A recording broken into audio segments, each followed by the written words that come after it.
گاؤں میں ایک کسان راجو رہتا تھا۔ وہ صبح سے شام کھیتوں میں کام کرتا رہتا۔ پہلے کھیتوں میں ہل چلاتا، پھر اس میں بیج بوتا، پھر جب اس کی فصل پک جاتی تو پوری محنت سے اسے کاٹتا تھا۔ لیکن راجو کے گاؤں کا سردار ایک برا انسان تھا۔ وہ اس کی ساری فصل زبردستی لے لیتا۔ اس لیے جب فصل تیار ہو جاتی تو راجو اسے بوریوں میں بند کرتا اور ان بوریوں کو اپنے سردار تک پہنچاتا تھا۔ سردار کو راجو پر کبھی رحم نہ آیا، وہ بہت ظالم دل انسان تھا۔ ہاں راجو، تم نے ساری بوریاں رکھ دی، اب تم یہاں سے جا سکتے ہو۔ راجو گھر کو واپس جاتا ہے۔ اسے اپنے لیے کچھ خاص فصل نہیں بچتی تھی، لیکن وہ پھر بھی اس میں خوش تھا۔ ایک دن وہ کھیت میں کھدائی کر رہا تھا۔ وہ اپنے ہی خیالوں میں گم تھا، اس لیے وہ زیادہ کھدائی کر گیا، اور وہ دیکھتا کیا ہے کہ زمین کے اندر ایک صندوق چھپا ہوا تھا۔ وہ اس صندوق کو دیکھ کر حیران ہوتا ہے۔ ارے یہ تو بہت بھاری ہے، یہ کس نے رکھا ہوگا؟ اس میں کیا ہے؟ میں اس کو کھولتا ہوں۔ راجو کے دماغ میں مختلف سوال آتے ہیں۔ وہ اس صندوق کو کھولتا ہے۔ ارے واہ، یہ تو ہیرے اور جواہرات سے بھرا ہوا ہے، لیکن اس بات کا علم گاؤں کے سردار کو نہیں ہونا چاہیے، ورنہ وہ اس کو زبردستی چھین لے گا۔ راجو اس خزانے کو دیکھ کر بہت خوش ہوتا ہے اور صندوق لے کر گھر جاتا ہے۔ دل ہی دل میں وہ سوچ رہا تھا کہ اسے کہاں چھپایا جائے۔ گھر جا کر وہ اپنی بیوی کو دکھاتا ہے اور پوچھتا ہے، نوری، تم کیا کہتی ہو؟ اس قیمتی صندوق کو کہاں چھپایا جائے؟ اس کو ہم گھر کے صحن میں دفن کر دیتے ہیں، یہی ہمارے لیے صحیح رہے گا۔ لیکن کسان کی بیوی پیٹ کی بہت ہلکی تھی۔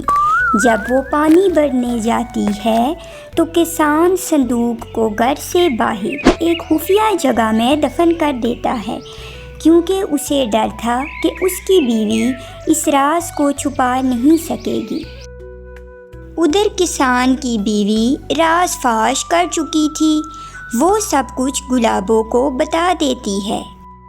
ارے نوری، وہ صندوق کہاں چھپایا ہے تم لوگوں نے؟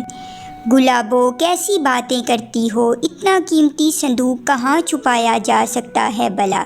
ہم نے اسے گھر کے صحن میں دفن کر دیا تاکہ کوئی بھی اس کے بارے میں نہ جان پائے۔ بہانے سے گلابو سب کچھ نوری سے پوچھ لیتی ہے۔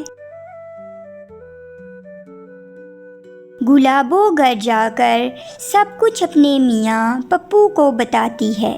او جی، آپ کو پتہ ہے راجو کو کھیتوں میں سے بہت قیمتی صندوق ملا ہے، اب وہ لوگ بہت امیر ہو جائیں گے۔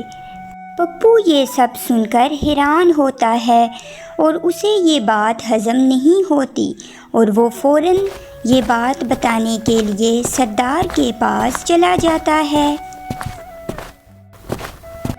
ہاں پپو، آج تم میرے پاس کیا خبر لائے ہو؟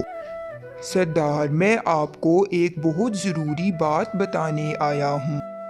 ہاں بولو، کیا بات ہے؟ اگر میں آپ کو یہ بات بتاؤں تو کیا انعام دیں گے مجھے؟ کیوں، ایسی کیا خاص بات ہے جس کا تم انعام مانگ رہے ہو؟ اب سردار بات جاننے کے لیے اور بھی بے چین ہوتا ہے۔ بہت خاص بات ہے، آپ سن کر خوش ہو جائیں گے، آپ کے پاس بہت زیادہ خزانہ آنے والا ہے۔ خزانے کا سن کر سردار اور بھی خوش ہوتا ہے اور وہ پپو سے پوچھتا ہے، اگر اتنی بڑی خوشی کی بات لائے ہو تو میں اس میں سے کچھ خزانہ تمہیں دے دوں گا۔ اب جلدی سے بتاؤ مجھے کیا بات ہے۔ پپو ایک لالچی انسان تھا۔ وہ یہ سب بتانے کے لیے بہت بے تاب تھا۔ وہ اسی خوشی میں سب کچھ سردار کو بتا دیتا ہے کہ شاید اسے بھی کچھ جواہرات مل جائیں۔ ارے واہ پپو، دل خوش کر دیا تم نے۔ فوراً سے راجو کو میرے پاس بلاؤ، میں خود اس سے پوچھتا ہوں۔ سردار کے خادم راجو کو اس کے گھر سے لے آتے ہیں۔ سردار راجو کو اپنے پاس بلواتا ہے۔ راجو بہت ڈرا ہوا تھا۔ سردار اس سے پوچھتا ہے، راجو، میں نے سنا ہے تمہیں کھیتوں سے ہیرے اور جواہرات سے بڑا صندوق ملا ہے اور تم نے اسے گھر کے صحن میں چھپایا ہوا ہے، کیا یہ بات سچ ہے؟ راجو فوراً سے جواب دیتا ہے، یہ بالکل جھوٹ ہے، مجھے کوئی صندوق نہیں ملا۔ سردار غصے میں آ جاتا ہے اور اپنے خادموں کو حکم دیتا ہے کہ راجو کے گھر جاؤ اور صحن کھود کر خزانے کا پتہ لگاؤ۔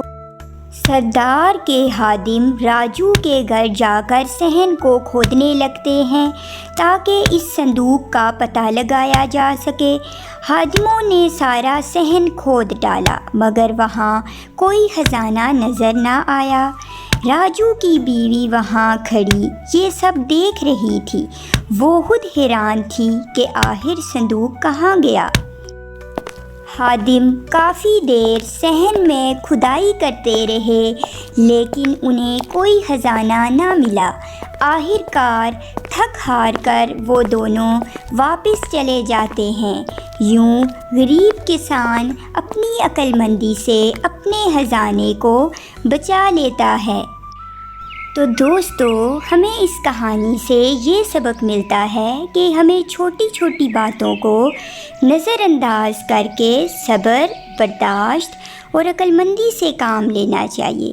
اگر آپ کو یہ کہانی اچھی لگی ہے تو چینل کو سبسکرائب کریں۔